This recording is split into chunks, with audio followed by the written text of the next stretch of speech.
अस्सलामुअलैकुम। खैर मकदम है आपका हमारे YouTube channel Khan education hub पर। राजस्थानी कर्मचारी चयन बोर्ड की ओर से आज की बहुत बड़ी खबर है।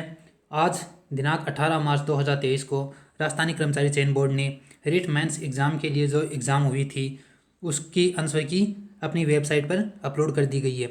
ये एग्ज़ाम 25, 26, 27, 28 फरवरी और 1 मार्च को आयोजित की गई थी। और ये लेवल फर्स्ट और लेवल सेकंड में जैसे कि विज्ञान, गणित, सामाजिक अध्ययन, हिंदी, संस्कृत, अंग्रेजी, उर्दू, पंजाबी, सिंधी, इसके लिए एग्ज़ाम आयोजित की गई थी, जिसकी आंसर की आज 18 मार्च 2023 को ऑफिशियल वेबसाइट पर जारी कर दी गई है।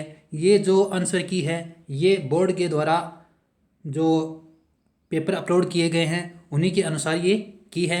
आप अपने प्रश्नों को बोर्ड द्वारा आयोजित या बोर्ड द्वारा जो प्रश्न पत्र अपलोड किए गए हैं उसी के अनुसार अपनी आंसर की को मिलाइए, न कि अपने पेपर के हिसाब से। पहले आप ऑफिशियल वेबसाइट पर जाकर आंसर की डाउनलोड करें और साथ में जो कर्मचारी चयन बोर्ड ने पेपर अपलोड किया है उसे डाउनलोड करें और उसके बाद अपने प्रश्नों का मिलान करें और वीडियो में बताइए कि आपके कितने क्वेश्चन सही हो रहे हैं।